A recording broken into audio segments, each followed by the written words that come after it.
Gold, trusted gold buyers. మీరు తాకట్టు పెట్టిన బంగారాన్ని విడిపించి ఈ రోజు ఉన్న మార్కెట్ ధరకు కొనబడను. అండ్ నాన్నగారి విషయంకి వస్తే ఆయన చెన్నై వెళ్ళారు ఫస్ట్. చెన్నై వెళ్ళి శుభం గారు అక్కడ ఒక సినిమాకి 10 రోజులు పనిచేసి ఆ సినిమా పోస్ట్ పోన్ అయ్యి అసలు క్యాన్సిల్ అయిపోయింది. మళ్ళీ వేరే అవకాశం ఇచ్చి అంటే ఆయన ఎంత ట్రై చేశారంటే ఇండస్ట్రీలో తను బలంగా నాటుకోవాలని చెప్పేసి వేరే ఏ మనిషి అన్ని కష్టాలు పడి ఉండరు. సో ఫైనల్గా వర్షం సినిమాతో ఆయనకు బ్రేక్ వచ్చింది. సో వర్షం సినిమాలో మీ మ్యాడ్ మూమెంట్ అంటే మ్యాడ్ ఆ సీక్వెన్స్ కానీ సీన్ కానీ అంటే ఏదని చెప్తారు?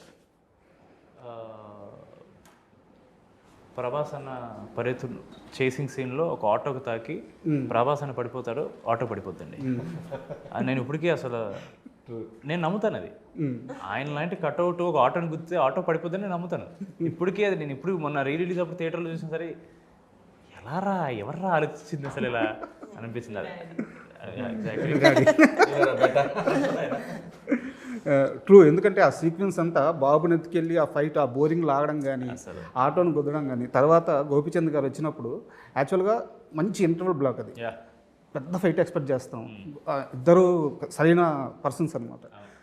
అక్కడ ఫైట్ కట్ చేసి ఒక చిన్న డైలాగ్ శైలు కోసం నేను 100 సార్లు చావడానికి చచ్చిపోతాను, నువ్వు చచ్చిపోతావు, శైలి కోసం నేను చంపుతాను, నువ్వు చంపుతావు. సూపర్. నిజంగా మీరు అదే చెప్తారని గెస్ చేశాను. కరెక్ట్గా చెప్పారు. అండ్ మీ విషయానికి వస్తే మామూలుగా ప్రతి మనిషి పనిచేసేది ఒక ఓన్ ఐడెంటిటీ కోసం. అంటే రాజా చదివాడు, రైటర్ అయ్యాడు, తర్వాత యాంకర్ అయ్యాడు. నా ఐడెంటిటీ ఇంతే. నాకు ముందు ఐడెంటిటీ లేదు, తర్వాత నా ఐడెంటిటీ నాకు వచ్చింది. బట్ కొనిదెల నిహారిక అనే అమ్మాయికి ముందే ఒక ఐడెంటిటీ ఉంది. మీరు ఏం చేసినా ఎంత పెద్ద సక్సెస్ కొట్టినా మీరు అనుకున్నది ఏమి చేసినా ఆ ఐడెంటిటీ పోదు. కొన్నిసార్లు అది ప్లస్ అవ్వచ్చు కానీ బట్ దాన్ని దాటి నిహారిక అని సొంతగా ఒక ఐడెంటిటీ తెచ్చుకోవాలి. దీనికోసమైనా ప్రొడక్షన్ చేసినా, యాక్టింగ్ చేసినా, టెలివిజన్ షో హోస్ట్ చేసినా, మిమ్మల్ని మీరు నిరూపించుకోవడానికైనా, సెల్ఫ్ సాటిస్ఫాక్షన్ కోసమా, లేకుంటే లైఫ్లో ఒక వర్క్ ఉండాలన్నా నిహారిక పరిగెత్తేది దేనికోసం?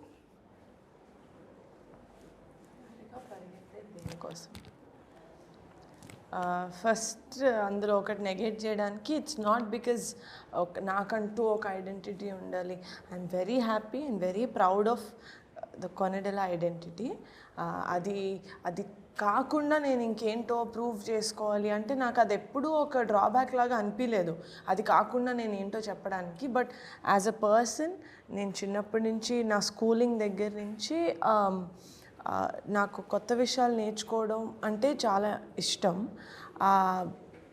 ఇంట్రెస్ట్ తోటే నేను ఇప్పటికీ చాలా విషయాలు నేర్చుకుంటూ ఉంటాను. అది ఎక్కడికో రీచ్ అవ్వాలని కాదు. I don't have an end goal. My goal is to be happy with whatever I am doing and to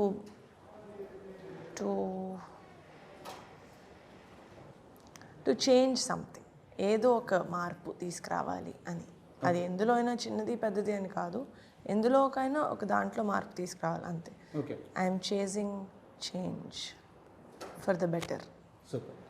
and Sini గారు మీ విషయానికి వస్తే నేను ఇయర్ కరెక్ట్గా చెప్పలేను, 2012 13 సంథింగ్ 11 ఇయర్ నేను కరెక్ట్గా చెప్పలేను. TV1 అని ఒక ఛానల్ ఉండేది. దాంట్లో TV9 అని దాని ముందు ఉండేది, అనుబంధంగానే ఉండేది. దాంట్లో భాగ్యనగరం మీద స్పెషల్ స్క్రిప్ట్ రాయాలని చెప్పి నన్ను తీసుకొచ్చారు. అంటే నేను అక్కడ ఎంప్లాయిని కాదు, వేరే ప్రోగ్రామ్ ప్రొడ్యూసరు గట్టిగా అడగడం వల్ల నన్ను తీసుకొచ్చారనమాట. అంటే షో డిజైన్ చేస్తున్నారు అప్పుడు, షో డిజైనింగ్ కోసం. ఫస్ట్ టైం మిమ్మల్ని అక్కడ చూశాను. దాని తర్వాత అంటే చాలామందికి తెలిసి ఉండకపోవచ్చు, మీరు జెమినీలో జాబ్ కోసం ట్రై చేశారు.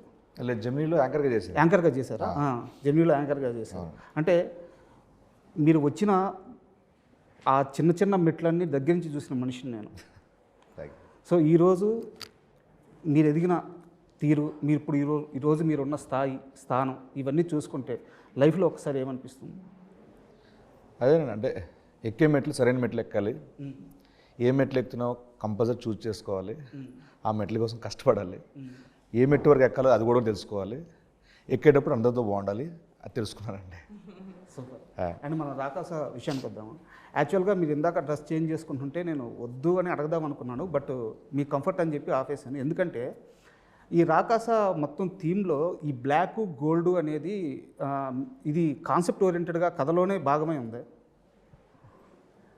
Black is the black gold combination. అంటే ఆ మిస్టరీ, ఆ మిస్టరీ అంటున్నా, మిథికల్, ఆ ఫ్యాంటసీ ఎలిమెంట్.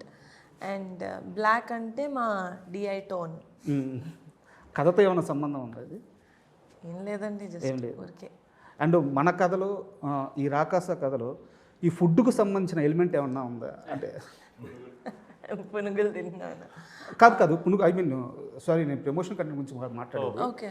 టీజర్లో ఆ రాక్షసుడు విగ్రహం చూపించారు కదా, ఆ విగ్రహం చూపించినప్పుడు కింద పెద్ద అండా ఉంది.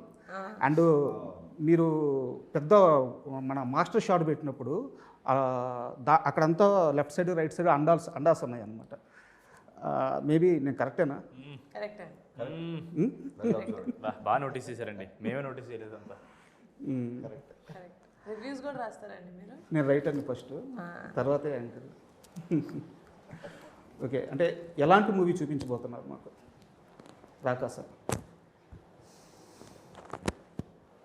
వెరీ ఎంటర్టైనింగ్ ఫిల్మ్ అండి. అంటే అదేదో సింపుల్ వర్డ్ కాబట్టి చెప్పేసామని కాదు, కానీ టు ఎంటర్టైన్. ఇప్పుడు ఎక్కడ చూసినా మన చుట్టూ ఫింగర్ టిప్స్లో, ఎస్పెషలీ సోషల్ మీడియాలో కాన్స్టెంట్గా వీఆర్ బీయింగ్, మన అటెన్షన్ ఏదో దాని మీద పోతూనే ఉంది. ప్రతి 7-10 సెకండ్స్కి పోతూ ఉంది. అలాంటిది ఒక 2 hours అండ్ 2.5 hours ఆల్మోస్ట్ ఆడియన్స్ని మనం హోల్డ్ చేసి వాళ్ళకి ఎంటర్టైన్మెంట్ ఇస్తున్నాము, ఇంకేది వాళ్ళకి గుర్తు రాకుండా అంటే అదే చాలా బిగ్ టాస్క్. సో అలా తీసుకొని I think we're going to give audience a very entertaining film. యాక్చువల్గా నా దగ్గర ఒక పాజిటివ్ క్వశ్చన్ ఉంది, ఒకటి నాకు సస్పెన్స్గా ఉంది. సో ఆ 2 క్వశ్చన్లు అడుగుతాను. ఫ్యాంటసీ కామెడీ అనే జానరే లడ్డు లాంటిది. ఫస్ట్ ఎత్తుకోవడమే సగం సక్సెస్ అయిపోయినట్టు. అలాంటి కథలోకి అంటే చాలా ఈజీ టైమింగ్, చాలా యూనిక్ టైమింగ్, స్వతహాగా వచ్చేసిన కామెడీ టైమింగ్ ఉన్న హీరోని పట్టుకున్నారు. సో అక్కడే మీరు 60-70% సక్సెస్ అయిపోయారు.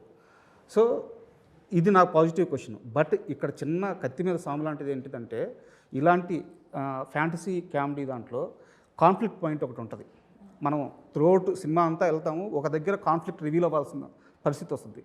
ఆ కాన్ఫ్లిక్ట్ కరెక్ట్గా ఎస్టాబ్లిష్ అయితేనే అప్పటి వరకు ఉన్న ఎంటర్టైన్మెంట్కి ఆడియన్ ఎంగేజ్ అవుతాడు. సో ఆ కాన్ఫ్లిక్ట్ పాయింట్ మీరు ఇప్పుడు దాకా రివీల్ చేయలేదు ఎక్కడ. సో రైటర్ చెప్పారు. సో ఆ కాన్ఫ్లిక్ట్ పాయింట్ విషయంలో నమ్మకంగా ఉన్నారా?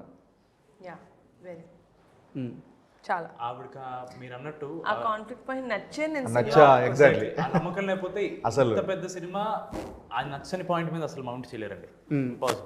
ఆ కోర్ పాయింట్ నచ్చింది కాబట్టే మేము ముందడుగేసాం. కరెక్ట్. ఓకే. మనం ఎంత గొప్ప కథ రాసినా లాస్ట్లో ఎమోషన్ అనేది మన ఒక కోర్ ఎమోషనే ఉంటుందండి ఎప్పుడన్నా.